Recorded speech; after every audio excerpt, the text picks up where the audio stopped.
सर्वार्थ संघानां रसानां छन्दसामपि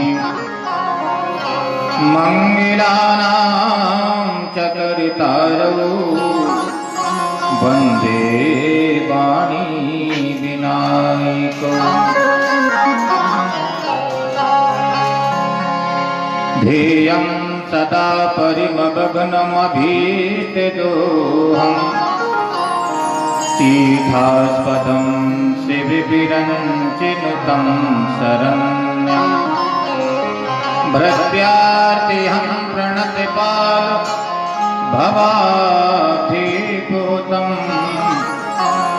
वन्दे महापुरुष ते चरणारविन्दम्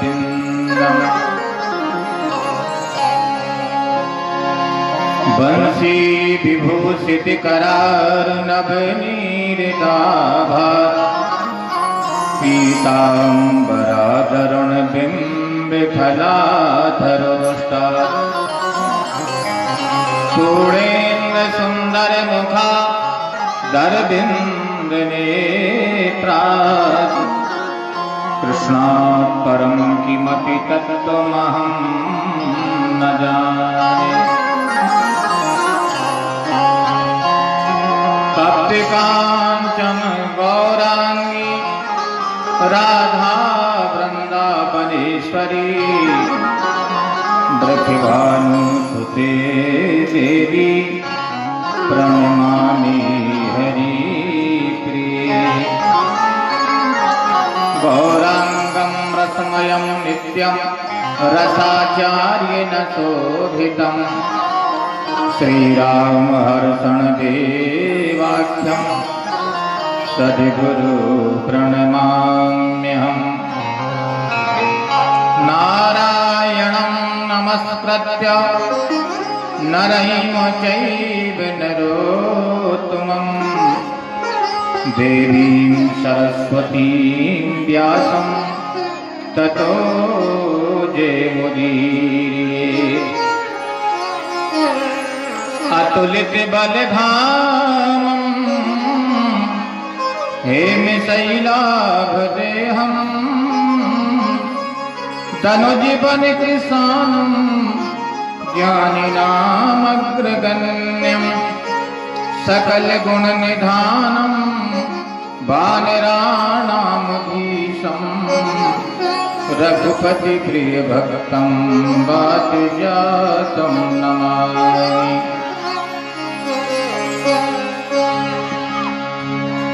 जिनके सुमरन से सदा होता पूरन काम उन स्वामी गणराज को मेरी बारंबार प्रणाम। कृष्ण जिनका नाम है गोकुल जिनका धाम ऐसे शोभा धाम को मेरी बारंबार प्रणाम। भक्ति भक्ति भगवंत गुरु चतुर नाम बपुएक इनके पद बंदन किए नासहीं विघ्ने अनेक। सब द्वारन को छोड़ के आयो तेरे द्वार अंजनी सुत हनुमान जी मेरी ओर निहार। मेरी भव बाधा हरो राधा नागरी सोए यातन की छाही परे श्याम हरित तुझी होय। बोलिए सच्चिदानंद भगवान की जय। श्री सुखदेव जी महाराज की, श्री हनुमान जी महाराज की जय। जय श्री राधे श्याम।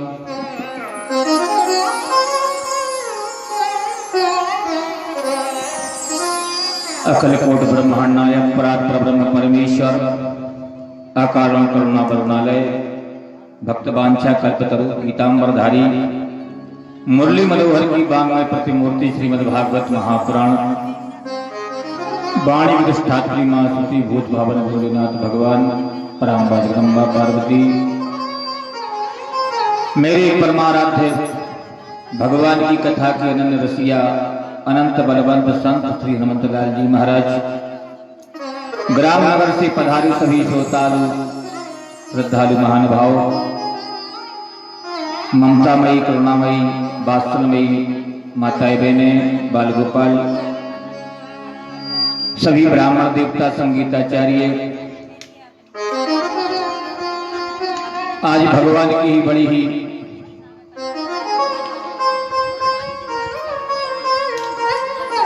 अखिल कोट कृपा की प्रसाद की परिणाम से आज एक कथामृत धारा का तृतीय दिवस अग्रसर वेला की ओर है। गत 2 दिवस से हम भगवान का कथामृत पान करते चले आ रहे हैं।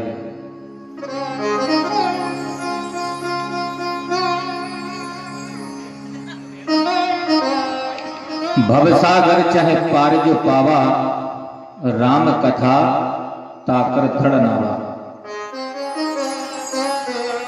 अगर भैया भवसागर से पार जाना चाहते हो तो भगवान की कथा रूपी नौका में बैठ जाओ।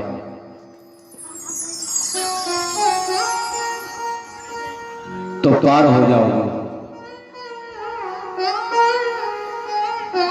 और भगवान की कथा रूपी नौका के अलावा कोई दूसरा साधन है भी नहीं।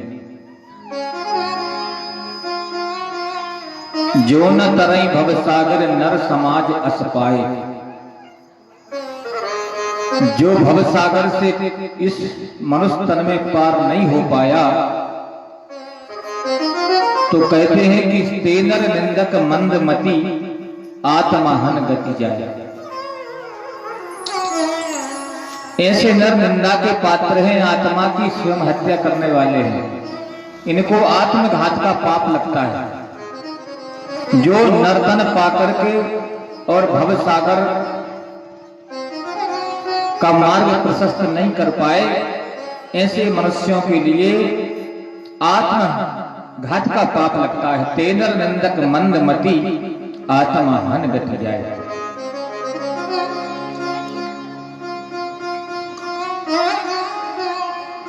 भवसागर से पार जाने का यही सबसे सरलतम साधन है और कोई दूसरा साधन नहीं।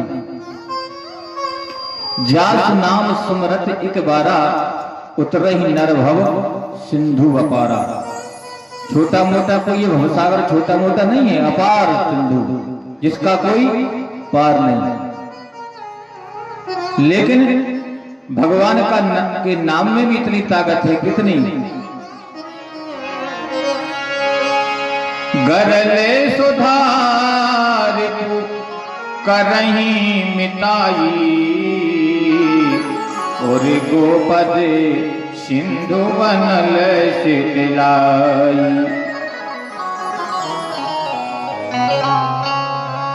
भगवान का नाम इतना प्रबल है कि ये अपार भव सागर पार करना होता है ना तो एक कौ के खुर के बराबर सा लगता है, इतना छोटा हो जाता है। लेकिन है कौन के लिए? जो दिन रात भगवान का नाम जप रहे हैं, जिनका परमात्मा से निष्कपट निश्चल प्रेम है, उनके लिए भवसागर सुगम है। और जो परमात्मा से दूर है, भगवान की कथा से दूर है, इस नौका में बैठना नहीं चाहते, उनके लिए तो बहुत अगम है। तो भगवान की नौका में बैठने से पहले आइए 2 बार परमात्मा का बड़े प्रेम से नाम, इसके पश्चात बाकी बिहारी की कथा। 2 बार भगवान का नाम लें।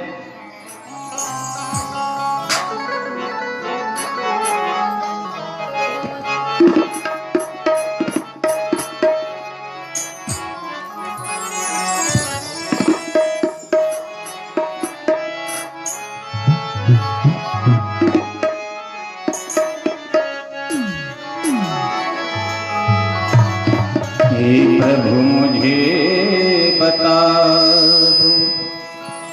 चरणों में कैसे आऊं, हे प्रभु मुझे बता दो।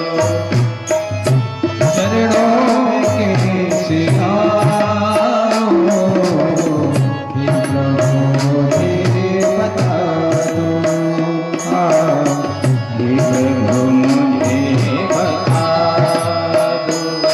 चरणों में कैसे आऊं,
भक्त वत्सल भगवान की जय। श्री हनुमान जी महाराज की जय। श्री मद्भागवत महापुराण की जय। जय श्री राधे। परम मंगलमय भगवत स्वरूप श्रीमद्भागवत महापुराण अंतर्गत कल आप लोगों ने बड़ी ही दिव्य चर्चा का श्रवण किया। कहे हनुमंत विपत्ति प्रभु सोई, जब तब सुमरन भजन न होई।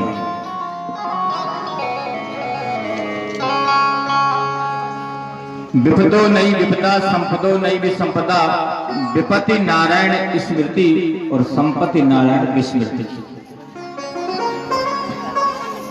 विपत्ति में भगवान की याद आती है, विपत्ति भगवान की याद दिलाती है और संपत्ति भगवान की विस्मृति कराती है। इसलिए मैया कुंती ने, कल आप लोगों ने सुना, कितनी विपत्ति पर विपत्ति आई मैया कुंती पर, उनके पुत्रों पर, लेकिन जब विपत्ति ज्यों ज्यों आती थी त्यों त्यों परमात्मा उनके साथ होते थे। भगवान विपत्ति में ही साथ होता है, संपत्ति में नहीं आता और न संपत्ति में कोई याद करना चाहता। दुर्योधन के पास अपार संपत्ति थी, पांडवों को 5 गांव भी उसने नहीं दिए। तो भगवान संपत्तिवान के साथ नहीं रहे, भगवान निर्धन के साथ रहते। अगर पांडवों के पास इतनी संपत्ति होती ना तो भगवान साथ नहीं होते। दुर्योधन के साथ इसलिए नहीं रहे, क्यों? कि जब धन आता है ना तो अहंकार बढ़ता है, मद बढ़ता है, अभिमान बढ़ता है। और अभिमान भैया देखो, ना तो धन का करो, ना तन का करो, ना संपत्ति का करो, ना परिवार का करो, ना बल का करो, ना पद प्रतिष्ठा का करो। अभिमान करना है तो किस बात का करो? असे अभिमान जाई जन घोरे, मैं सेवक रघुपति पति मोरे।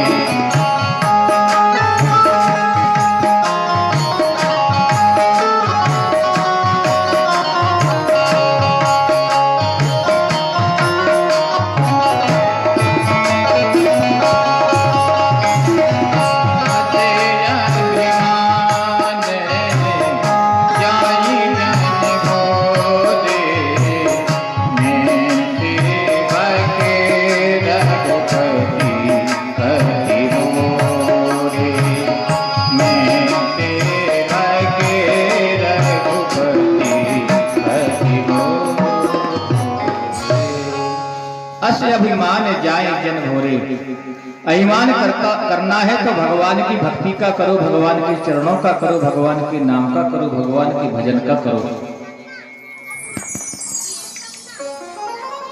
कुंती मैया ने पत्नी मांगी तो परमात्मा के पास थी नहीं, इसलिए दी नहीं।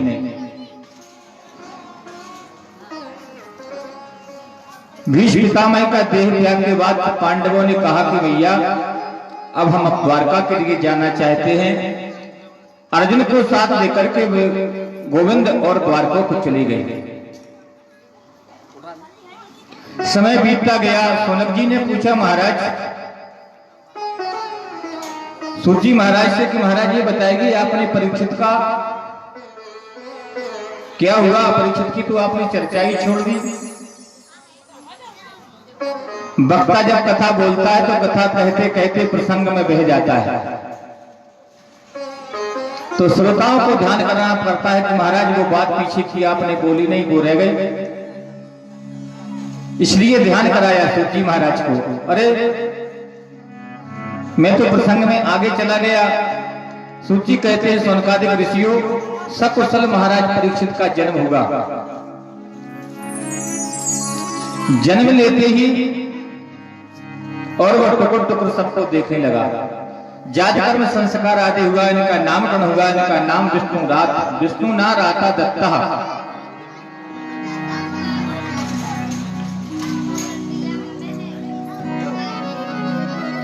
परीक्षित भगवान की कृपा का कवच धारण करके ही और जन्म लिया, प्रकट पैदा हुए। उत्तरा के गर्भ में गोविंद ने जाकर के इनकी रक्षा की। अश्वत्थामा के ब्रह्मास्त्र से इसका नाम परीक्षित रखा गया। जिसकी गोद में जाते हैं उसी को टुकर टुकर देखते हैं कि महाराज वो 4 बजा वाला चक्र सुदर्शन वाला वो नहीं दिख रहा, कहां गया, जो मेरी माता के उदर में मुझको दर्शन दिया था। इसलिए उसका नाम परीक्षित रखा गया।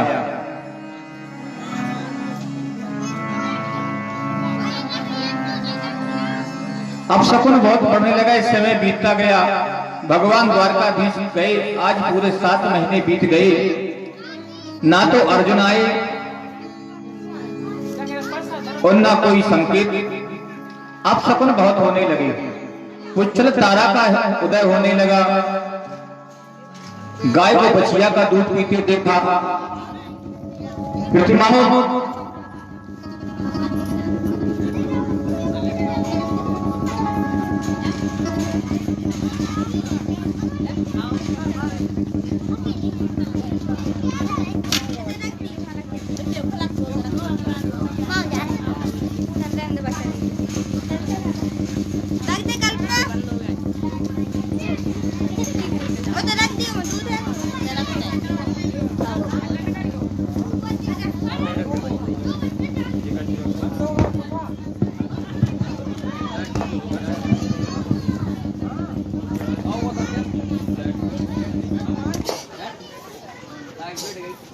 चालू करो।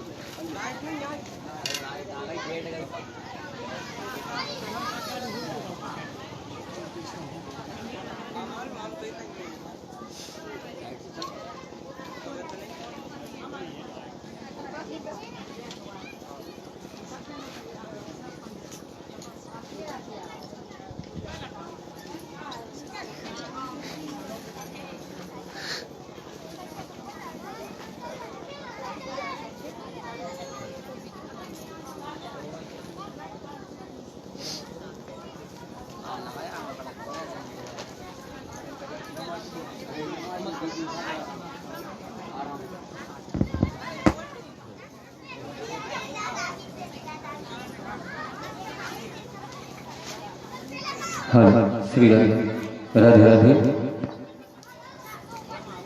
बोलिए वृंदावन बिहारी लाल की जय।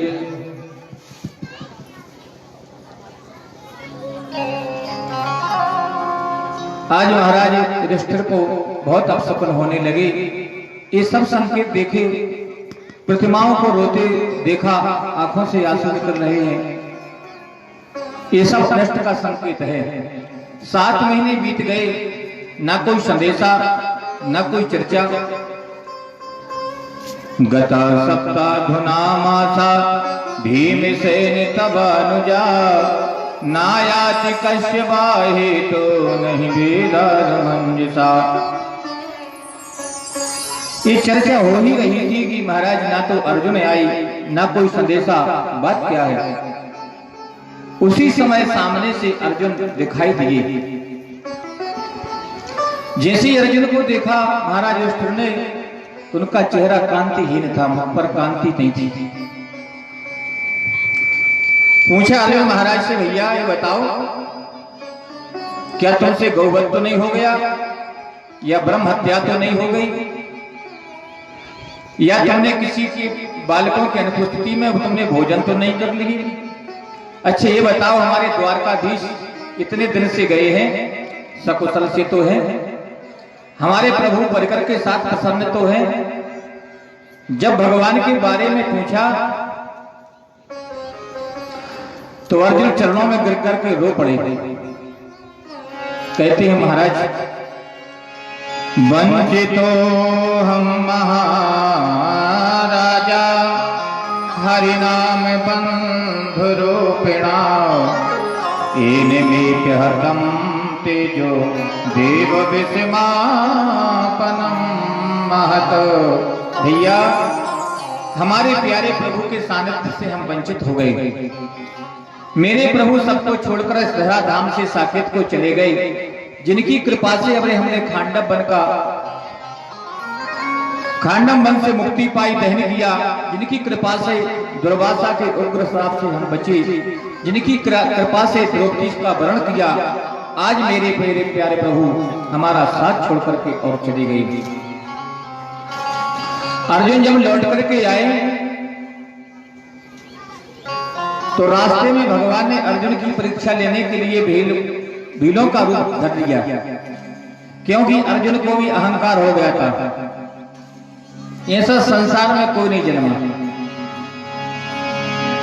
को नायस जन्मा जग माही, और प्रभुता पाए ताहे मद नाही। किसी को पद प्रतिष्ठा मिल जाए या किसी से किसी की विजय हो जाए, को ना अस जन्मा जग माही, और प्रभुता पाए ताहे मद नाही। ऐसा कौन है जिसको अहंकार ना हुआ? अर्जुन को भी थोड़ी अहमता आ गई। भगवान ने सोचा इनकी अहंकार दूर करना चाहिए। भगवान भील बन करके आ गए। समय समय की बात है, समय समय की बात। एक समय दिन होते, एक समय की रात। महाराज जब अर्जुन चले आ रहे थे, वही अर्जुन का गांडीव था, वही बाण थे, वही अर्जुन थे। लेकिन भिल्लन लूटी गोपिका वे अर्जुन बेईमान। समय समय की बात है, समय होत बलवान। समय के आगे किसी की नहीं चलती। अर्जुन और भीलों से परास्त हो गए। अर्जुन को बड़ी लज्जा आई कि आज मेरे ना गांडीव ने साथ दिया, ना मेरी बाण ने साथ दिया। क्यों नहीं दिया? लेकिन अर्जुन भगवान के पक्के चेला थे, इसलिए उनको समझ में आ गया कि आज मेरे प्रभु मेरे पास नहीं है, मेरे समक्ष नहीं है, इसलिए आज मुझे एक छोटी सी भीलों ने लूट लिया। परमात्मा की कृपा अगर हम पर से हट जाए तो संसार में कोई साथ देने वाला नहीं। जा पर कृपा राम के होई, ता पर कृपा करहीं सब कोई। अगर भगवान का वरदहस्त हमारे सर पर है तो संसार खड़ा हो जाएगा, और भगवान का वरदहस्त हमारे ऊपर से उठ गया तो कोई बात पूछने वाला नहीं।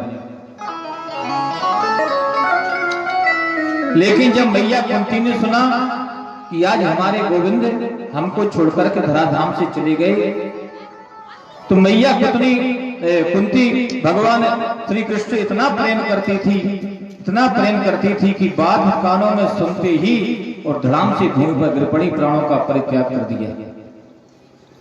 भगवान से प्रेम ऐसा होना चाहिए। संसार में दो ही प्रेमी ऐसे हुए हैं कि जिन्होंने भगवान के जाने के बाद भगवान की विरह में एक क्षण भी अपने शरीर को नहीं रखा। एक मैया कुंती और दूसरे महाराज दशरथ। जब राम जी वन को गए तो व्याकुल होकर के और महाराज दशरथ जी ने राम राम कहे राम कहे राम राम कहे राम, तन पर हरि रघुबर बिरह राम गए सुरधाम। राम राम कहे राम कहे राम राम कहे राम, तन पर हरि रघुबर बिरह राम गए सुरधाम। महाराज दशरथ जी ने प्राणों का परित्याग कर दिया। इसको कहते हैं सच्चा प्रेम। हमारे प्रेम में और सच्चे भक्त के प्रेम में यही अंतर है। हमारा प्रेम क्षणिक है। थोड़ा सा दुख आया, विपत्ति आई, भगवान बुरी लगने लगी। थोड़ा सा सुख संपत्ति आई, भगवान अच्छे लगने लगे। यही हमारी समस्या है। दृढ़ विश्वास, दृढ़ स्थिरता हमारे भीतर नहीं है। आज महाराज परीक्षित पर बड़ा भारी सत्ता का भार पड़ गया। पांडवों ने महाराज परीक्षित को राजगद्दी सौंप करके और हिमाचल की यात्रा करते करते सभी पांडव लोग भगवान की परम धाम को चले गए। छोटी सी अवस्था महाराज परीक्षित की देखा कि जाकर के देखें तो हमारे पूर्वजों की कीर्ति कहां तक फैली हुई है।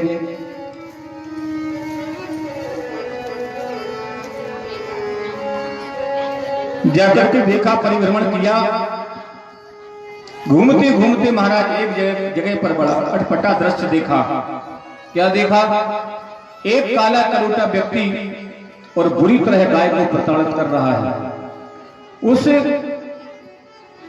एक छोटा सा बछड़ा है साथ में, बुरी तरह पादप प्रहार करता हुआ चला जा रहा है। उस बछड़े के 3 पैर टूट चुके हैं, एक पैर पर खड़ा खड़ा लड़काता रहा और वह पीटता है, प्रहार करता है। जब महाराज परीक्षित की दृष्टि पड़ी तो दौड़ पड़े महाराज,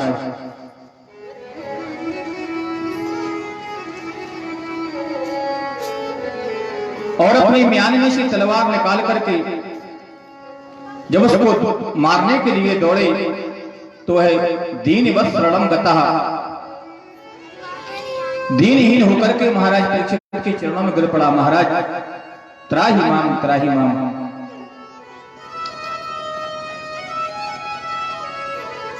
परीक्षित ने कहा, तेरा परिचय? तू इस गाय बछड़े को बुरी तरह क्यों मार रहा है, क्यों पीट रहा है?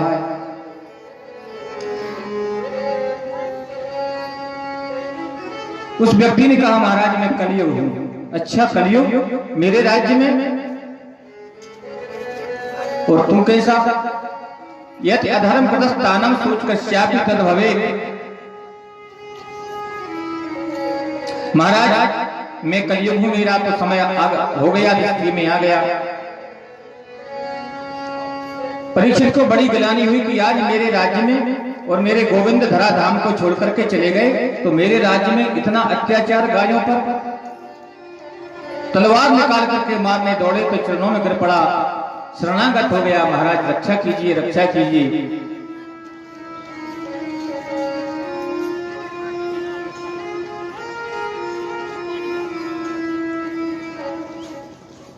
राजा राष्ट्रकृतम पापम राज्यम पापम पुरोहिता, स्त्रीचा भर्ता पापम शिष्यम पापम गुरुस्तथा। अगर राजा पापी दुराचारी हो ना, राजा राष्ट्रकृतम पापम, तो राष्ट्र को भोगना पड़ता है। राजा राष्ट्रकृतम पापम राज्यम पापम पुरोहिता। अगर कोई गांव नगर का विशिष्ट व्यक्ति, सरपंच हो या कोई जमींदार हो या कोई लम्बड़दार हो, गांव का मुखिया हो, अगर वो दुराचार भ्रष्टाचार पापाचार करता है तो राज्यम पापम पुरोहिता, पुरोहित को भोगना पड़ता है। स्त्री जा भरता पापम, स्त्री अगर व्यभिचारिणी है, पापाचारिणी है, तो पति को भोगना पड़ेगा। शिष्यम पापम गुरुस्तथा, अगर शिष्य दुराचार किसी को गुरु बना करके, ब्राह्मण को गुरु बना करके, दीक्षा लेकर के, मंत्र लेकर के, और अगर वो दुष्टाचार पापाचार करता है, गलत रास्ते पर चलता है, तो गुरु को भोगना पड़ता है।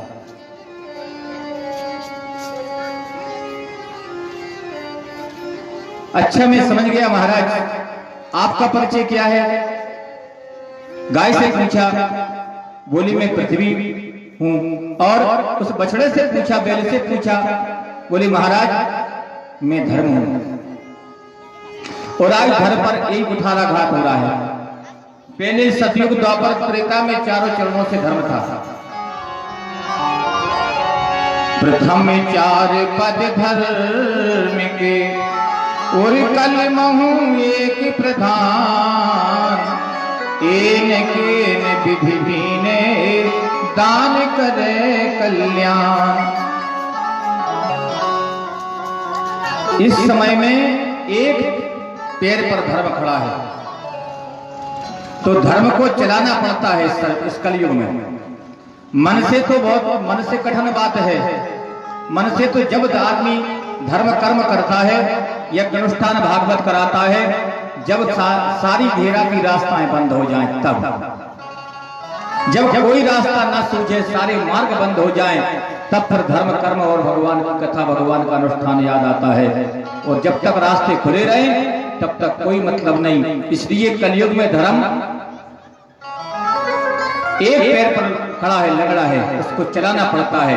कोई ना किसी को आगे आना पड़ता है, चाहे तो कोई निंदा करे, चाहे कोई प्रशंसा करे, चाहे कोई दान दे, चाहे ना दे, इन प्रकार धर्म को चलाना पड़ेगा, तभी धर्म कलयुग में चलेगा।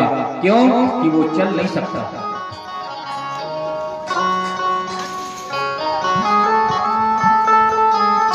परीक्षित ने कहा धर्म रूपी बैल से और पृथ्वी रूपी गाय से ये बताओ, मैं बहुत देर से सुन रहा हूं आप लोग किस बात की चर्चा कर रहे थे।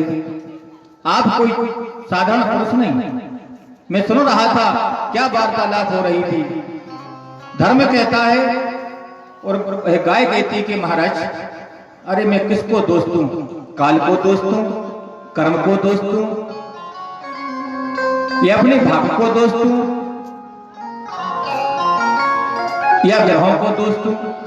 कुछ लोग कहते भैया तुम्हारे ग्रह चक्कर चल रहे, ग्रह ठीक नहीं।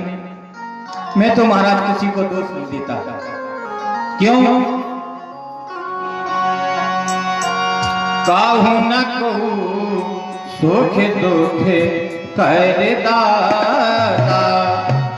काहू न कहू सुख दुख कर दाता, काहू न कहू सुख दुख कर दाता,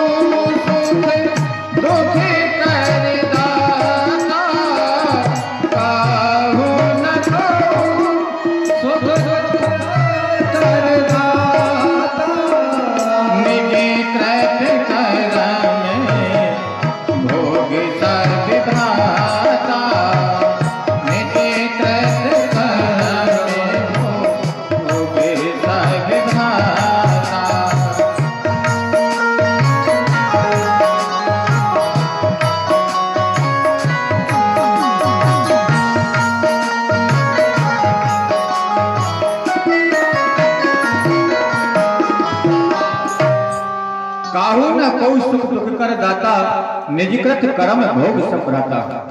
मैं किसी को दोष नहीं देता। किसी के पापी के पाप की चर्चा अगर आप करोगे तो दशांश के भागी बनोगे, और लोग यही ज्यादा करते हैं। चुगली, बुराई, निंदा, बुराई पापों की चर्चा से हमारा पेट नहीं भरता। उस समय तो ऐसे लगता है कि परयग सुनहि सहस दस काना, पुण्य प्रथमों पृथुराज समाना।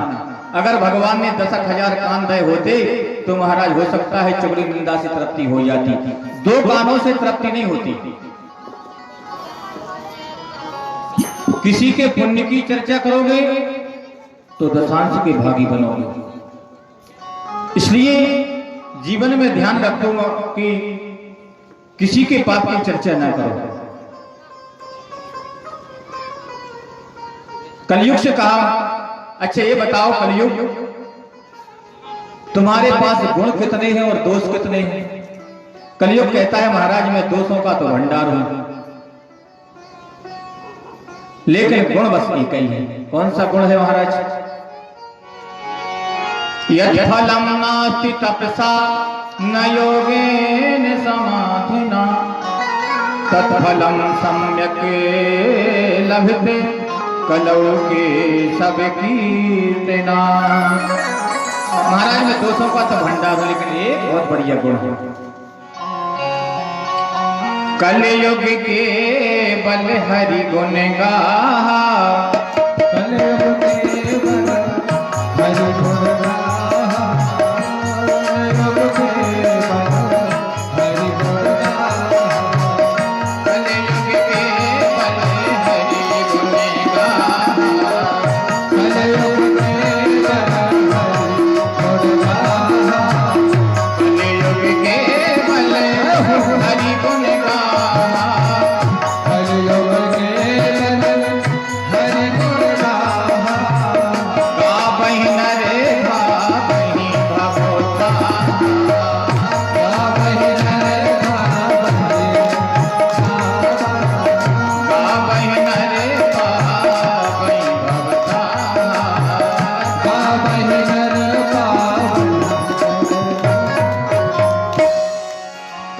केवल हरि गुण गाहा, गावहि नर पावहि भवताहा।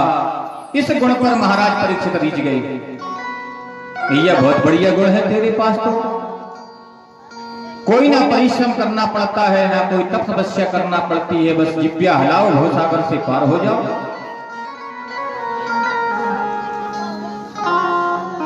केवल भगवान का कीर्तन करो, भगवान का नाम जप करो, बहुत बढ़िया गुण है। महाराज परीक्षित रीझ गए, बोले अच्छा भैया बोलो क्या चाहिए मांग लो। कलियुग ने कहा महाराज जो आपकी इच्छा। परीक्षित गुण पर रीझे हुए थे, बोले जाओ मैं तुम्हारे लिए 4 स्थान देता हूं। कौन कौन से? द्यूतम पानम स्त्रिया सूनम यत्रा धर्म चतुर्विधा। 4 स्थान दे दिए। ये भूले मत रहना कि ये कलयुग की कहानी हम आपको सुना रहे। कथा बहुत से पंडित सब सुनाते भागवत में कथा, ये कहानी नहीं है। आज कलयुग का अर्थ ये है द्यूतम पानम, जहां जुआ खेला जाता हो, द्यूतम समझ लो वहां साक्षात कलयुग है। किसी के यहाँ कोई भी खेलता हो। पानम जो मदरा पीता हो, जहां शराब पी जाती हो, समझ लो वहां साक्षात कलयुग विद्यमान। स्त्रिया सूनम जहां वेश्यावृत्ति होती हो, समझ लो साक्षात कलयुग बैठा है। और जहां लंपट पुरुष हिंसा होती हो, जहां वहां साक्षात कलयुग का निवास। वही साक्षात कलयुग है जो इस वस्तुओं का सेवन करते हैं, इनका अनुगमन करते हैं, वही साक्षात कलयुग है। महाराज परीक्षित जी बोले, कलयुग ने कहा महाराज अरे आपने जैसी शकल देखी वैसे कमरा दे दिए। अरे कोई एक अच्छा सा कमरा मिल जाता, बेडरूम जिसमें आने जाने वाले की व्यवस्था हो जाती। महाराज परीक्षित रीझे हुए थे, बोले कलयुग मैंने तो 4 जगह दे दी, अब तुझे जो अच्छा लगे तू मांग ले। अच्छा महाराज? बोले महाराज सोच समझ करके बोला अगर आप देना चाहते हैं तो बस एक जगह एक स्थान और दे दो। बोले कौन सा? बोले सोने में निवास और दे दो। बोले तथास्तु, दे दिया। महाराज जब परिभ्रमण करने निकले तो वो स्वर्ण मुकुट मंडित अपने सिर पर धारण करके निकले थे, जो अपने पूर्वजों का था। और जब सोने में वास दिया तो पहला अटैक महाराज परीक्षित पर ही किया। कलयुग सर पर बैठ गया सोने में।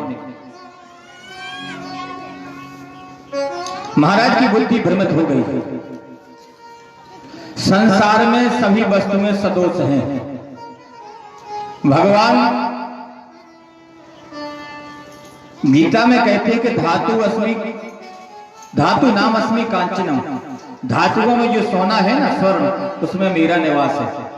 और महाराज भागवत में बता रहे हैं कि सोने में कलयुग का निवास है। तो वो लोग कलयुग का निवास माना जाए या कन्हैया का निवास माना जाए? इसका उत्तर तुलसीदास जी ने दिया, बहुत बढ़िया। तुम ही निवेदित भोजन करही, तुम ही निवेदित भोजन करही, तुम ही निवेदित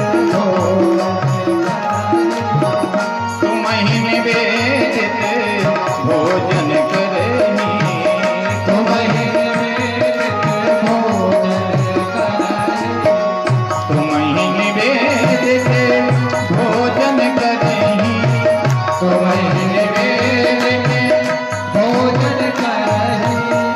प्रभु प्रसाद पट भूषण धरही, प्रभु प्रसाद पट भूषण धरही, प्रभु प्रसाद पट भूषण।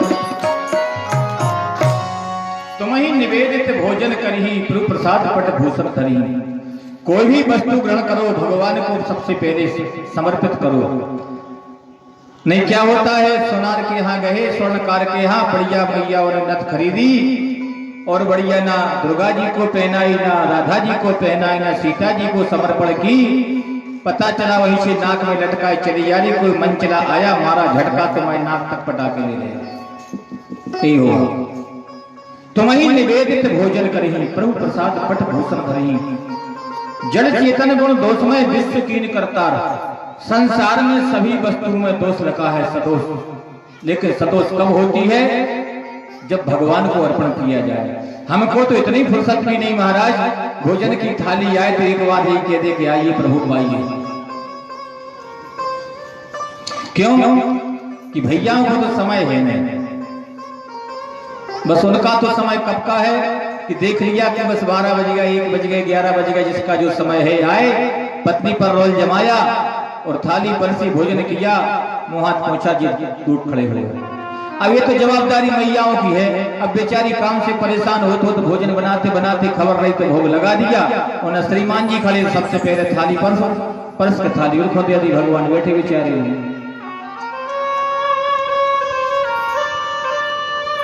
और दिन रात गा रहे महाराज लगे हैं आरती में, गाओ तेरा तुझको अर्पण क्या लागे मेरा। जी बिल्कुल शब्द गलत है, मेरा मुझको अर्पण क्या लागे तेरा, तो ये गा लो कहीं में फायदा है। कहने का भाव यह है, कोई भी वस्तु ग्रहण करो सबसे पहले परमात्मा को निवेदित करो। तुम्हें निवेदित भोजन करही तो प्रसाद पट भूषण धनी, तो वो क्या हो जाएगा? बोले वो प्रसाद बन जाएगा।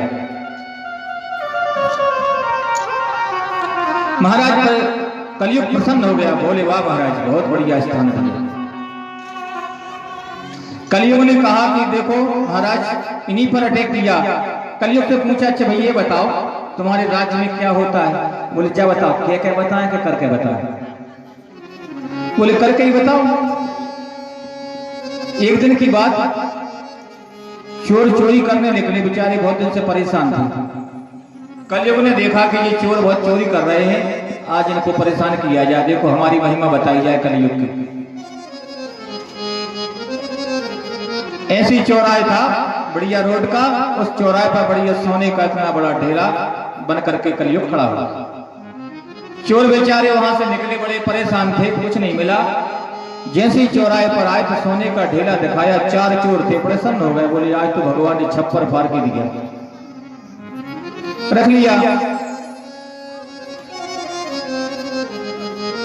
अब चारों ने सोचा कि भैया क्या किया जाए? बोले बंटवारा कर लिया जाए। बोले एक काम करो, भगवान ने दिया तो आज बहुत है, तो बोले बंटवारा बाद में देखेंगे, पहले कुछ खा पी लिया जाए। तो जैसे अपने गांव है ना आसपास, यही सिस्टम था। तो बोले सामने गांव दिख रहा है, चले जाओ, कुछ खाने के लिए लिया। 2 से कहा, बोले बिल्कुल। बोले 2 हम रखवारी कर रहे हैं। बोले बिल्कुल जाओ भैया। 2 चले गए। उनने सोचा यार क्या बताएं, बताओ 4 बंटवारे हो गए, आज भगवान ने छप्पर फाड़ के दिया है। ऐसा करो कि 2 बंटवारे हो गए, 4 हिस्सा नहीं होना चाहिए। जो भोजन लेवे गए थे उनकी भी मति भ्रष्ट हुई, और जो रखवारी कर रहे थे उनकी भी मति भ्रष्ट हुई। उनने भी कहा कि सुनो 4 हिस्सा नहीं होना चाहिए, 2 होना चाहिए। अब जो भोजन लेने गए थे उनने क्या किया, उनने जो वहां कुछ मिला भोजन प्रसाद दिया तो खुद ने तो पा लिया, और पाकर के जो बाकी भोजन था जो 2 को लेकर के जाना था उसमें उनने व्यवस्था करके कहां से मिल गया उनको जहर मिला लीजिए। कलयुग की का तो प्रभाव। बोले चलो अब चले। यहां जो दो लोग ठहरे थे उनने मंत्रणा की कि सुनो, जैसे ही वो लोग भोजन लेकर के आए और भोजन सामने रखो, उनको गोली मार दो, मर जाएंगे, 2 हिस्सा हो जाएंगे। बोले बहुत बढ़िया बात। सामने आए, भोजन लेकर के आए, उनके सामने भोजन रखा। इन 2 ने उठाई बंदूक और दोनों की छाती में गोली मारी, बेचारे 2 ही मर गए। बोले अब बढ़िया प्रेम से भोजन पाओ, फिर बाद में हिस्सा करें, पर 2 ही तो हिस्सा करना। अब उस भोजन में जहर मिला था, तो जहां दोनों ने भोजन पाए से 2 ही मर गए, 4 ही मर गए। कलयुग उठ के खड़े हो गए सोने के ढेले में से, बोले देखो हमारे राज्य में ये होता है, ये है कलयुग। चारों को मार दिया, ना सोना था और ना कुछ था। यह है कलयुग का प्रभाव। तो तुम ही निवेदित भोजन करही प्रभु प्रसाद पट भूषण धरही। आज महाराज स्वर्ण मुकुट मंडित धारण किए, दिग्भ भ्रमित हो गए, निकल गए, आखेट के लिए निकले। जंगल में फिरते फिरते महाराज को प्यास लगी, लौट करके आए। जंगल में देखा एक कुटी दिखाई पड़ी, तो सोचा कि चलो कोई महात्मा रहता है यहाँ चले। वहां जैसे पहुंचे, कुटिया के बाहर से आवाज लगाई, भीतर महाराज समीक ऋषि बैठे हुए भगवान की तपस्या कर रहे थे। अरे महाराज जी कोई है? कोई प्रति उत्तर नहीं। फिर पुकारा, अरे महाराज जी कोई है कुटिया में? महाराज तो समाधिस्थ थे। जब कोई प्रति उत्तर नहीं मिला तो कलयुग का तो प्रभाव था सर पर। राजा को क्रोध आया, बोले देखो ये बाबा मुझको देख करके आंख बंद करके और समाधिस्थ हो गया कि कौन राजा की सेवा करे, कौन राजा का आदर सत्कार करे। राजा को क्रोध आया, भाग्यवश यहाँ वहां देखा एक छोटा सर्प मरा हुआ पड़ा था। अपने धनुष कोटी से उठा करके उसको बाण की नोक पर उठा करके महाराज समीक के गले में डाल दिया।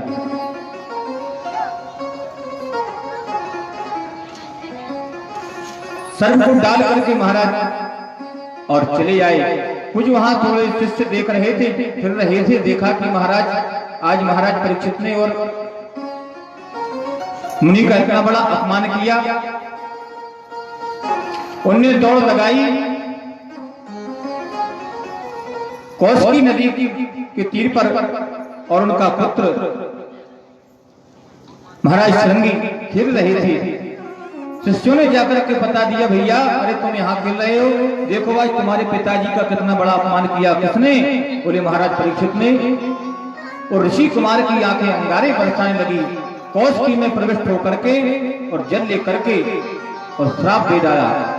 बोले एक कुलांगार मैं तुझे श्राप देता हूं।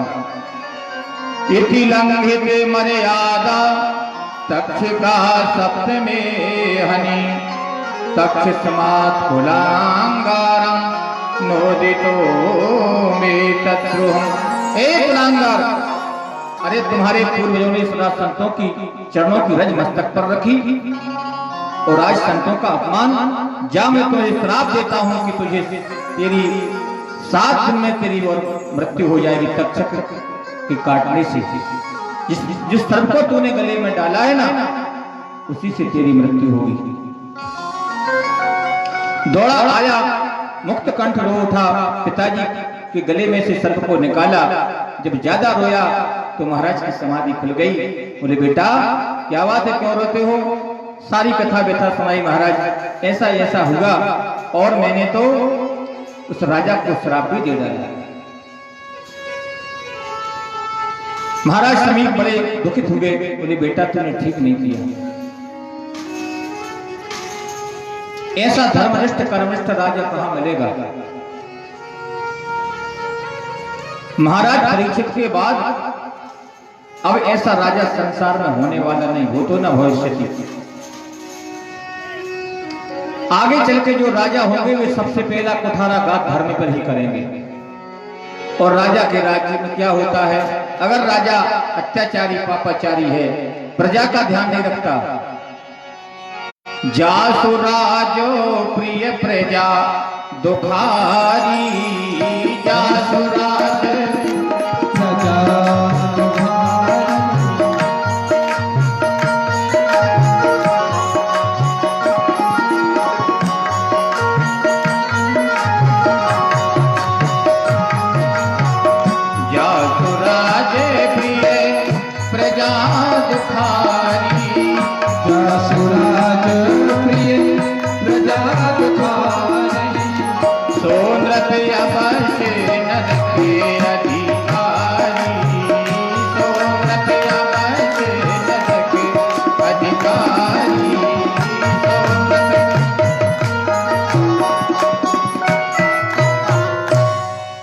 राज प्रिय प्रजा दुखारी, सो नृप अवस नरक अधिकारी।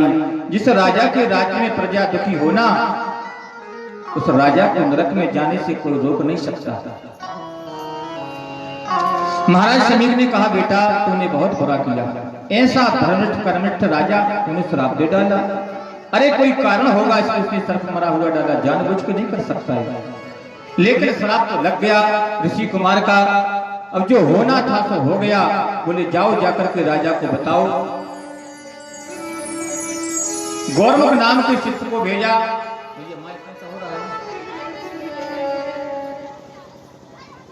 जाकर के बताया। बोले महाराज आपको श्राप लग गया है। किस बात का? बोले 7 दिन में मरने का। किसने श्राप दिया? बोले जिस मुनि के गले में आप सर्प डाल करके आए थे ना, उनके पुत्र ने आपको श्राप दे डाला।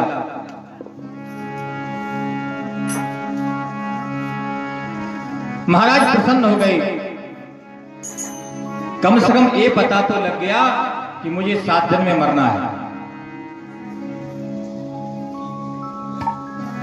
बहुत प्रसन्न हुए महाराज, लेकिन फिर दुखी भी हुए। बोले इतना कुत्सित कार्य मैं तो कभी स्वप्न में सोच नहीं सकता, और मैंने ये कैसे कर दिया। अहो मया नीच मनाय पदकृतम निराश थी ब्रह्म निगूढ़ तेजसी। इतना नीच कर्म मैंने कैसे कर दिया, बहुत पश्चाताप किया।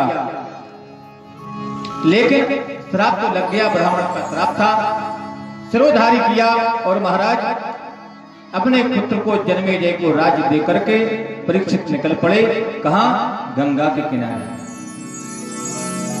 गंगा जी के किनारे जाकर के परीक्षित बैठ गए। देखो भैया, मरना सभी को है 7 दिन में। मरे सकल मरी है सकल घड़ी पहर के बीच, सबको मरना है। किसी को शनिवार को मरना है, किसी को रविवार को मरना है, किसी को सोमवार को मरना है। सब संसार को 7 दिन में तो जन्म लेना है और 7 दिन में मरना है। लेकिन महाराज परीक्षित धन्य हैं, जिनको ये पता तो लग गया कि कम से कम 7 दिन में हमारी मुक्ति, हमको मरना है। गंगा के किनारे पर जाकर बैठे, बड़े प्रसन्न हुए। जब संतों को पता लगा, अत्रि हैं, वशिष्ठ हैं, चिवन हैं, भृगु हैं, पाराशर हैं, बड़े बड़े संत दौड़ करके आए। महाराज परीक्षित को घेर लिया और महाराज परीक्षित को समझाया। परीक्षित से प्रश्न किया, महाराज ये बताओ, जल्दी मरने वाले को क्या करना चाहिए? म्रियमाणस्य किम कर्तव्य, कौन सा कर्म करना चाहिए और मुक्ति का उपाय क्या है? कोई संत बताने में समर्थ नहीं हुए। वार्तालाप चल रही थी। उसी समय महाराज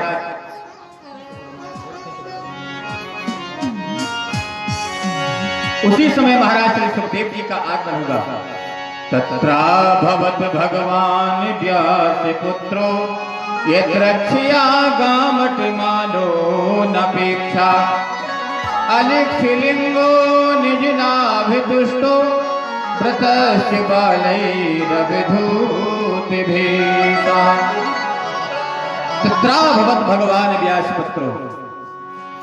आज महाराज व्यास जी के पुत्र श्री सुखदेव जी और पधारे। ऐसा लगता है जैसे साक्षात व्यास पुत्र के रूप में साक्षात भगवान ही पधारे। अलक्ष लिंगो निज लाभ तुष्टो,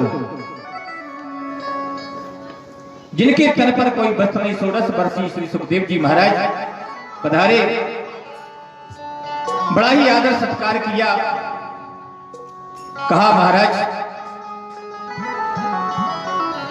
पाद प्रक्षालन किया, पूजन की, तत्काल प्रश्न कर दिया। महाराज बस एक ही प्रार्थना है आपके चरणों में, ये बताएं कि जल्दी मरने वाले को क्या करना चाहिए। बस म्रियमाणस्य किम कर्तव्य, एक ही प्रश्न है।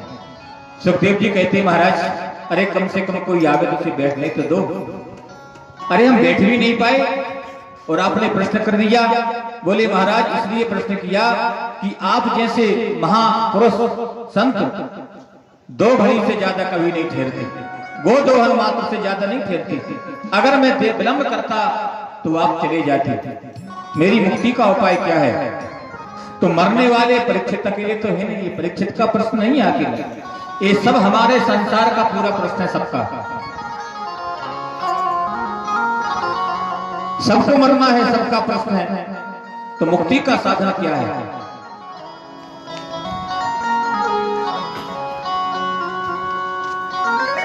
महाराज सुखदेव जी ने कहा, परीक्षित बस निशी बात, अहम प्रक्षामि संसिद्ध योगी नाम परमं गुरुं पुरेशस्थित कार्य म्रियमाणस्य सर्वथा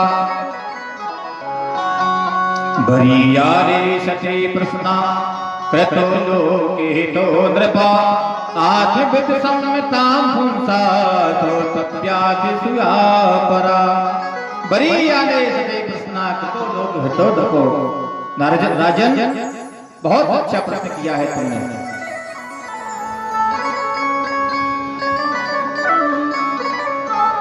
सबको मरना है, सबके कल्याण का प्रश्न किया है।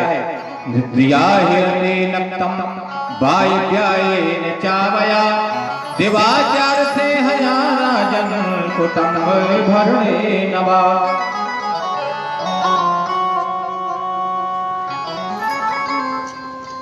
सुखदेव जी कहते महाराज परीक्षित मुक्ति का साधन तो सब बना ले, लेकिन इतनी फुर्सत कहाँ है। दिन भर पैसा कमाना, धन कमाना और रात्रि के समय खर्राटे मचाता के सोना, बस यही मनुष्य का काम है।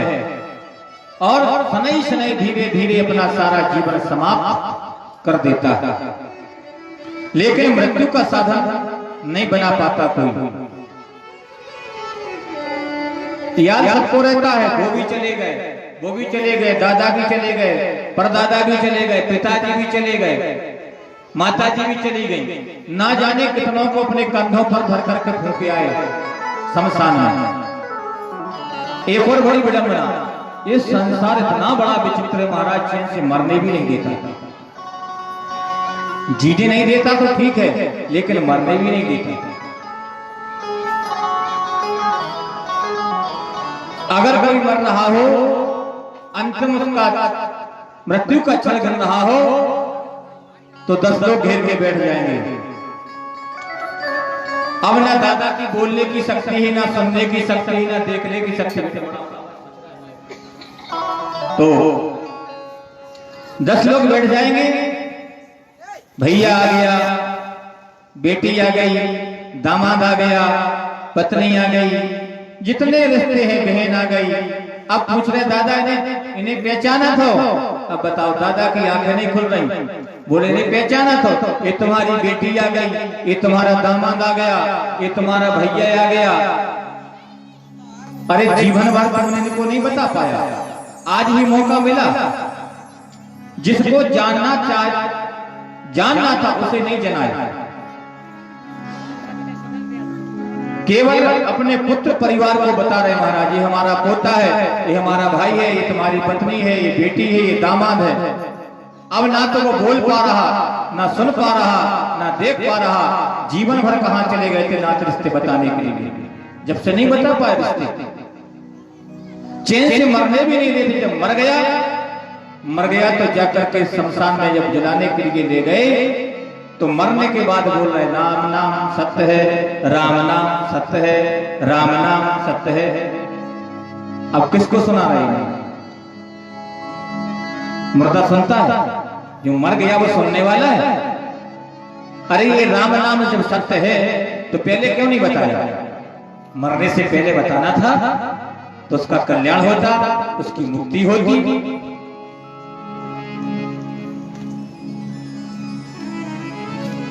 जीवन का भजन एक तरफ और अंत समय का एक नाम एक तरफ। अगर मरते समय जाकर नाम मरत मुख आवा, जाकर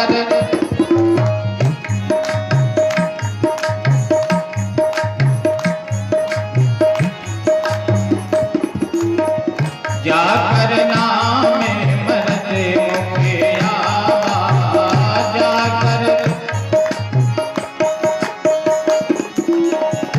जाकर नाम मरत मुख आवा, जाकर नाम मरत मुख आवा। अधम कोटि होए सखी गावा, अधम कोटि होए।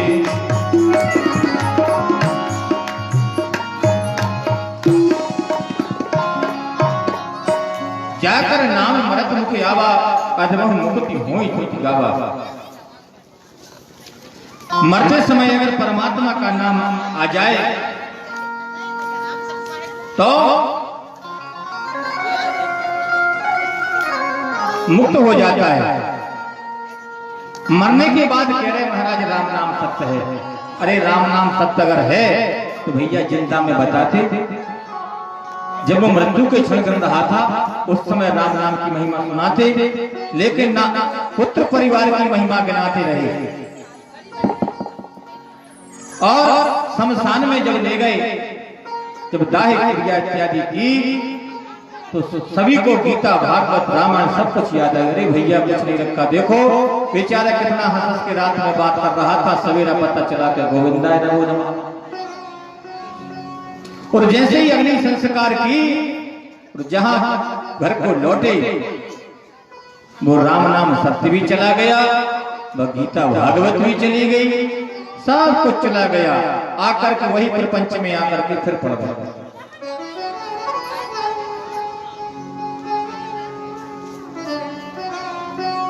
ये संसार की हालत है। बिल्ली को जब कबूतर देखता है ना तो आंखें बंद कर लेता है। क्यों?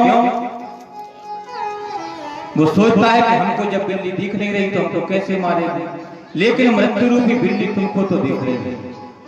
आंखें मूंदो तो भी और खोले रहो तो कब उसका मौका पड़े, कब उसका दाव लगे और आप पर झपट्टा मारे और वो आपके पकड़ करके ले जाए। इसलिए भैया कहते कि देखो जिंदगानी का कोई भरोसा नहीं। क्या भरोसा, क्या भरोसा करें जिंदगी का, साथ देती नहीं है किसी का। क्या भरोसा क्या भरोसा जिंदगी का, साथ देती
क्या भरोसा है इस जिंदगी का।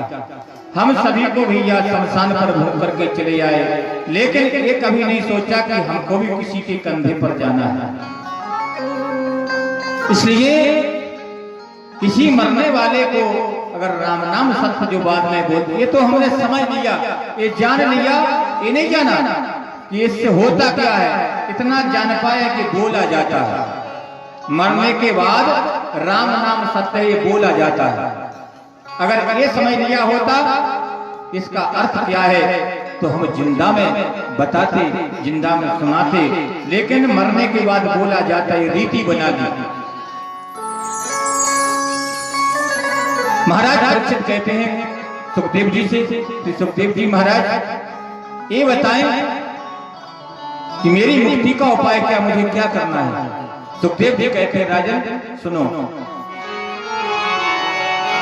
जिता सनो जित श्वासो जित संगो जितेन्द्रिया स्थूले भगवतो रूपे मनः संधारेन्द्रिया। जितासनो, सबसे पहले राजन आसन को जीतो, फिर जित श्वासो, फिर प्राणायाम के बल से अपने श्वास को जीतो। प्राणायाम परम बलः। और जित संगो, साधुओं का, सत्संगियों का, गुरुओं का, विद्वानों का संग करो। और जितेंद्रिया, अपनी इंद्रियों को जीतो, अपने मन को बस में रखो। स्थूले भगवते रूपे मनः संधारेन्द्रिया, जो स्थूल और सूक्ष्म रूप में परमात्मा है उसका ध्यान करो, आंख बंद करके। महाराज परीक्षित से कहा ये 4 बातों का ध्यान रखो आप, आपकी मुक्ति हो जाएगी। हम कथा में आए तो सबसे पहले तो आसन बनाओ। अगर आपका आसन सिद्ध नहीं है तो कथा आपके भीतर नहीं उतरेगी। आसन जरूरी है, पहले आसन को जीतो, फिर जित संगो जितेंद्रिया, श्वास को जीतो। रीढ़ की हड्डी को सीधे करके बैठो। 3 घंटा में महाराज कोई पैर पसारता है, कोई कुछ करता है, कोई कुछ करता है। क्यों? इसलिए समस्या है कि हम कभी घर में अभ्यास नहीं करते। कभी हम घर में अगर 10-10 मिनट भी भगवान के भजन में बैठे होते तो धीरे धीरे आपको 2 घंटा के आसन लगाना आपको आ जाता। लेकिन किसको फुर्सत रखी है महाराज। अरे कचू कचू देखो महाराज भजनानंद के खड़े खड़े अपने लगे हैं माला जा। घंटा आध घंटा जब आसन लगा करके बैठो तो आसन सिद्ध होगा। आपको जो आसन अच्छा लगता हो उस आसन को आप बना लो। ये 4 बातें महाराज परीक्षित को बताई। और महाराज परीक्षित से कहते सुखदेव जी महाराज मुक्ति 2 प्रकार की होती है, एक सत्य मुक्ति और एक क्रम मुक्ति। क्रम मुक्ति का मार्ग जो अपनाते हैं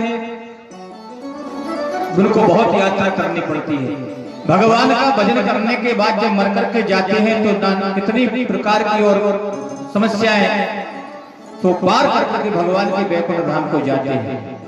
एक क्रम मुक्ति का मार्ग है। जैसे उदाहरण से देखें, जैसे बंबई से दिल्ली गए या दिल्ली से बंबई गए, ट्रेन से जाओगे तो सैकड़ों स्टेशन आपको पड़ेगी, तब जाकर के आप दिल्ली से बंबई पहुंच पाओगे।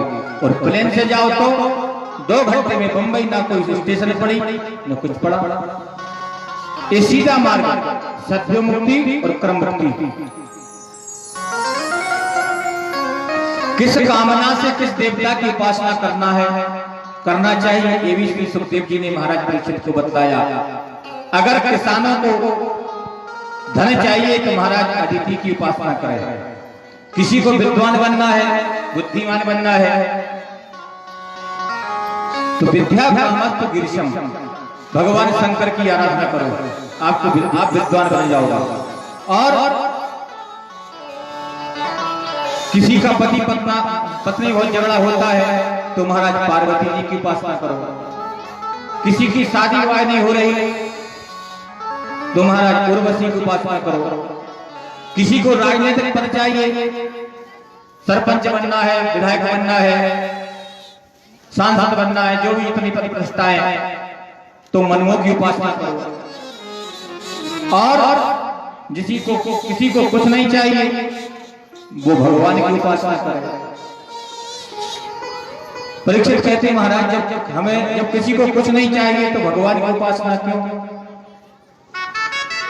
बोले महाराज परीक्षित, इस उपासना के लिए ही ये शरीर मिला है, और संसार में उपासना के लिए ही मिला शरीर, और सारा अपना जीवन समर्पण वासनाओं में कर दिया, हो दिया।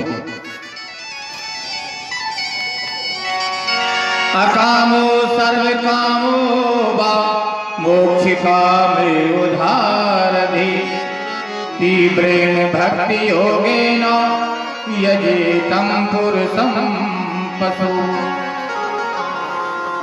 जिसकी कोई कामना ना हो वो भगवान का भजन करे। अब कामना एक तो है नहीं भाई, किसी को घर चाहिए, किसी को मकान चाहिए, किसी को गाड़ी घोड़ा चाहिए, इतनी किसी को दुकान चाहिए, किसी को व्यापार बढ़िया चले। एक कामना तो है, अकामो सर्व कामो वा मोक्ष काम उधार दी। कितनी कामनाएं हैं।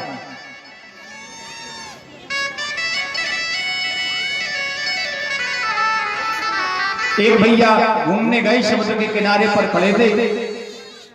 बोले समुद्र में स्नान जरूर करना है, लेकिन महाराज लहरों का बहुत डर लगता है, क्या किया जाए।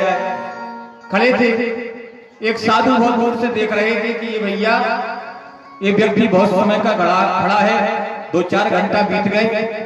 जब वो पास आए, पूछा भैया तू क्यों खड़ा है?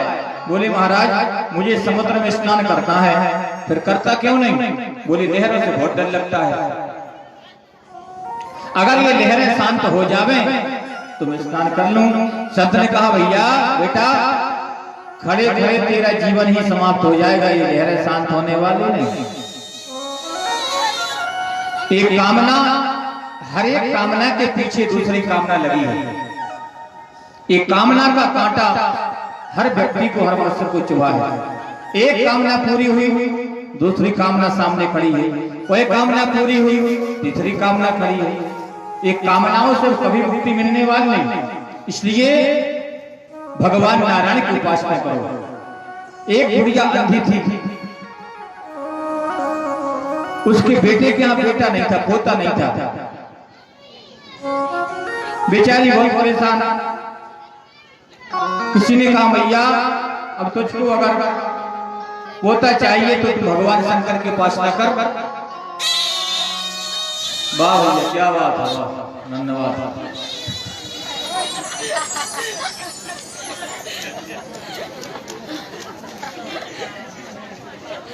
देख ले कलयुग की संतति। बोलिए भगवान की।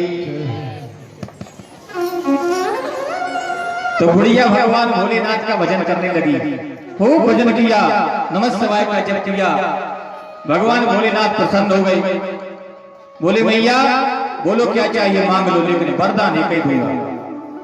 एक बार में आपको जो मांगना है तो मांग लो, दोबारा नहीं मांगना, न दोबारा मैं कुछ दूंगा। बुढ़िया ही बड़ी चतुर थी, बोले अच्छा महाराज चलो एक ही वरदान मांगते हैं। उसने कहा महाराज अगर देना चाहते भोलेनाथ तो सुनो, मेरी आंखों से सोने के कटोरा में और मेरे पोते को भोजन करते देखो। भोलेनाथ ने कहा तथास्तु, लेकिन कहा बुढ़िया तू तो बहुत बुद्धिमान निकली। अरे आंख नहीं थी सो आंख भी मांग ली, धन नहीं था तो सोने का पात्र मांग लिया, और पोता मांगे दिया। तो नाना प्रकार की लोगों की कामनाएं हैं। लेकिन महाराज परीक्षित से कहते थे सुखदेव जी महाराज देखो, जड़ में पत्तों पर पानी डालने से अच्छा है कि जड़ में डालो। अगर जड़ में जल दोगे ना तो वृक्ष हरा भरा होगा। मूलम ही विष्णु देवो नाम यत्र धर्म सनातना। कोई सा भी कार्य करो, चाहे हनुमान जी की उपासना करो, चाहे भोलेनाथ की उपासना करो, चाहे दुर्गा जी की उपासना करो, जिस देवता की उपासना करो, लेकिन सबका समर्पण भगवान नारायण में ही है। क्यों मूलम ही विष्णु देवानाम यह धर्म सनातना, ये शाश्वत है, ये सनातन धर्म ही शाश्वत है। आज जो लोग इस सनातन धर्म पर कुठाराघात पहुंचाते हैं, इसका कोई पता है? इसको अरे अभी आवे कथा सुनेंगे, बड़े बड़े रावण कुंभकर्ण हिरण्यकश्यप आदि कितने कितने बड़े दुर्दांत दैत्य हुए, लेकिन किसी ने सनातन धर्म को मिटा पाया? क्यों? इसका कोई अंत नहीं, इसका नाम सनातन धर्म है, ये कभी मिटने वाला नहीं। ऐसे शाश्वत नारायण है, सबकी पूजा का समर्पण भगवान नारायण में होता है। सुखदेव जी कहते हैं, राजन ऐसा सुंदर देह पाकर के और जिसने इसका भजन नहीं किया, मानव देह पाकर के वह जीता होगा, श्वास लेता होगा और मुर्दे के समान है। और ऐसे लोगों की चार लोग प्रशंसा करते हैं। कौन कौन? सुविष्ट बराहोष्ट खरई संतुता पुरुषा पशु नायक कर्ण पथो बेटो जात नाम गदाग्रजा। पहला प्रशंसक कौन? कुत्ता। छोटी छोटी बातों पर एक एक अंगुल जमीन पर हम लड़ रहे हैं, मर रहे हैं, भाई भाई का गला काट देते हैं। तो ऐसे लोगों की कुत्ता प्रशंसा करता है कि देखो जरा जरा सी बात पर जैसे हम एक कोरा डाल दो, दो कुत्तों को बुला दो, तो देखो आनंद। ठीक इसी प्रकार ये स्थिति मनुष्यों की हो गई। तो मनुष्यों के जीवन पर देख करके हंसता है कि धिक्कार है मनुष्य, अरे तुम तो हमसे भी गजबीती हो गए, हम तो एक कोरा पर उधर पूर्ति की लड़ते हैं और तुम तो सब कुछ पाकर के भी भाई भाई का गला काट देते हो। दूसरा सुविष्ट बराहोष्ट खरई। दूसरा प्रशंसक 12 है, ग्राम सुगर।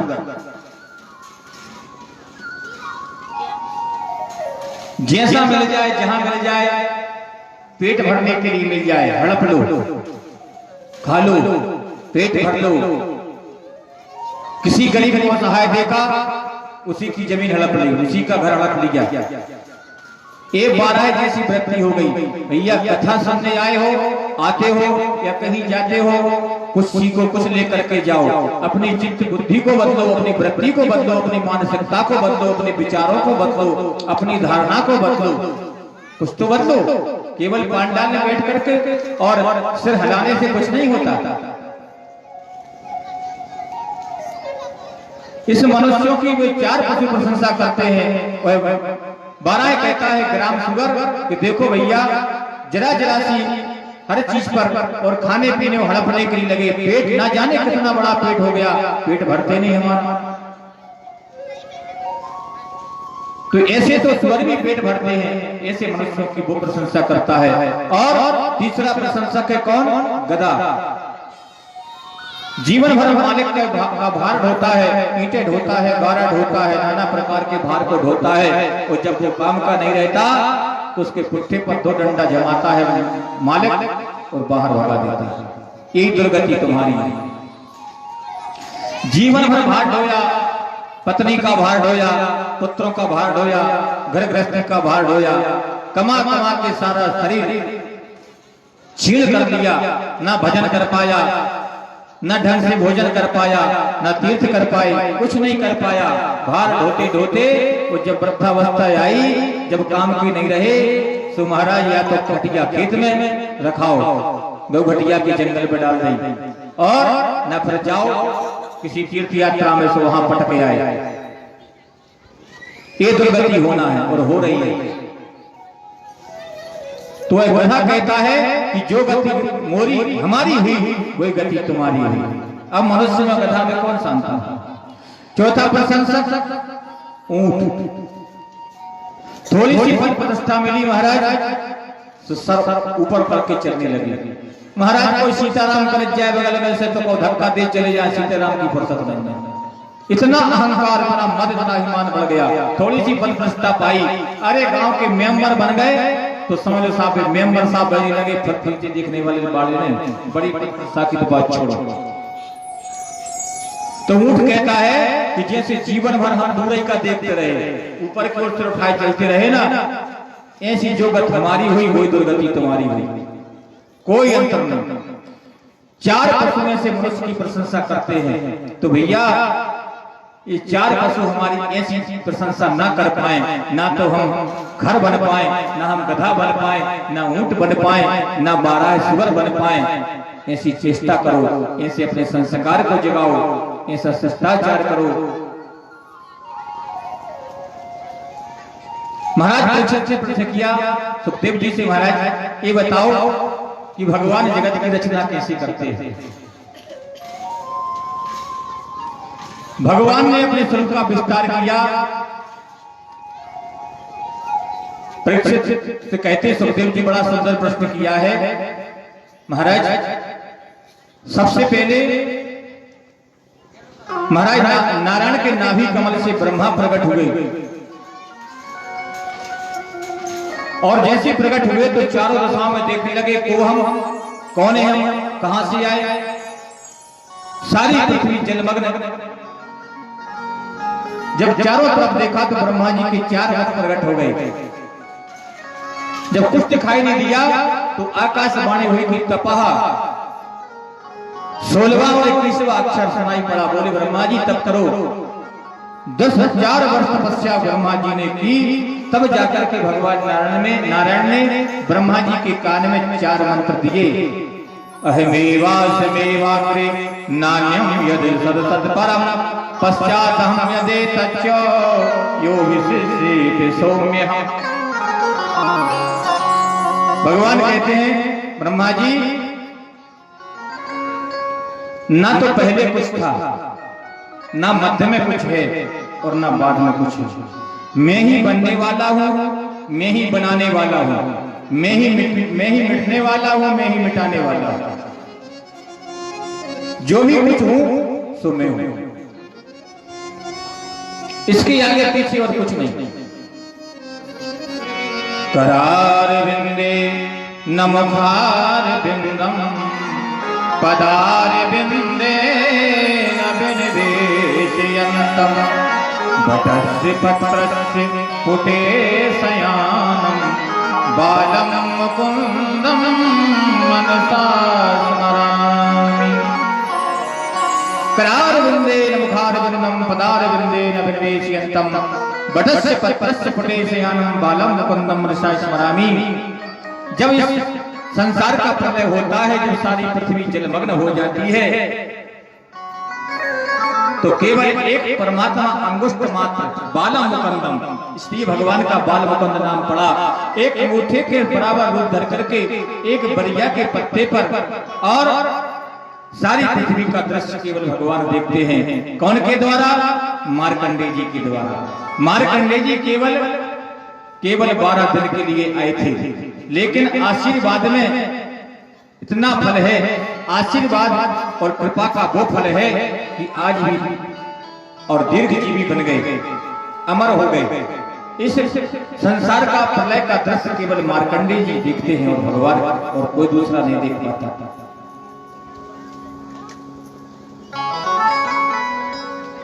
कोई कितना भी बड़ा तपस्वी हो जाए, यशस्वी हो जाए, मनस्वी हो जाए, लेकिन जब तक क्षेमं न बिंदन्ति विनाय दर्पणम तस्मै स्वत्रव सदसे नमो नमः, जब तक भगवान के पाद कदमों का सहारा नहीं लेगा, तब तक उसका कल्याण कभी होने वाला नहीं है।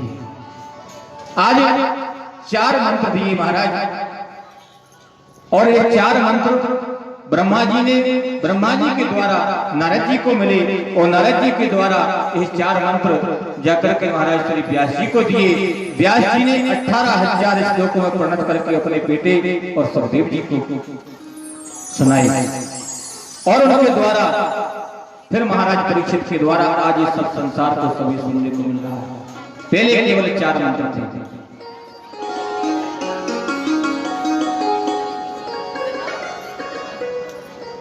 परीक्षित जी कहते हैं महाराज, ये बताओ भगवान को प्रसन्न कैसे किया जाए, क्या उपाय है? कोई कहता है भगवान पवित्रता पर रिश्ते हैं, कोई कहता है भगवान, तो ये बताओ बहेरिया कहाँ का शब्द था, कौन सा उसका शब्दाचरण था जिस पर भगवान ने कृपा की। कोई कहता है महाराज भगवान तो बच्चों को मिलते हैं, बड़े बूढ़ों को नहीं मिलते। भगवान तो निर्धन को मिलते हैं, धनवानों को नहीं मिलते। सुदामा कहाँ का धनवान था, सबको भगवान मिलते हैं। भगवान को प्रसन्न करने का उपाय क्या है? भगवान तो विद्वानों को मिलते हैं, पढ़े लिखों को नहीं, बिना पढ़े लिखों को नहीं मिलते। तो महाराज गजेंद्र कहाँ के विद्यालय में गया था? अरे एक पुष्प तोड़ करके भगवान को अर्पण किया और भगवान दौड़े चले जाए। कोई कहता भगवान सुंदरता पर रिश्ते हैं, कुब्जा कहा कि सुंदरता देखो ना, तो परमात्मा सुंदर देखता है, सुंदरता देखता है, ना तुम्हारा रूप देखता है, ना तुम्हारा बल देखता है, कुछ नहीं देखता है, बस परमात्मा तो कई चीज देखता है। निर्मल मन जन सो मोहि पावा, निर्मल मन जन सो मोहि पावा, मोहि मटे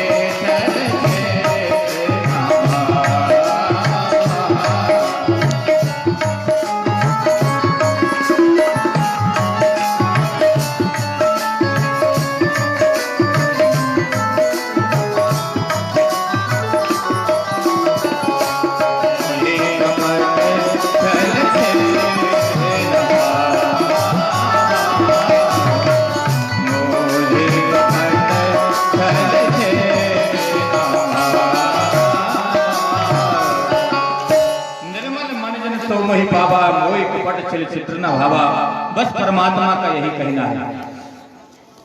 महाराज विदुर जी कहाँ की ऊंची जाति के थे, कहाँ की ऊंची जाति वालों को भगवान मिलते हैं, विदुर जी को कैसे मिल गए? समस्या एक बात की है कि हम प्रेम तो संसार से करते हैं और पदार्थ भगवान को दिखाते हैं, जबकि प्रेम परमात्मा से करो, पदार्थ संसार को दिखाओ। लेकिन हम उल्टा करते हैं और यही ठीक दुर्योधन ने किया। गोविंद को पदार्थ दिखाए तो भगवान नहीं रिझे, और विदुर के पास प्रेम था तो प्रेम बिना रिझे नहीं, नटवर नंद किशोर। भगवान तो कहते हैं कि मेरा तो बस एक ही काम है, क्या? राम ही केवल प्रेम पिया।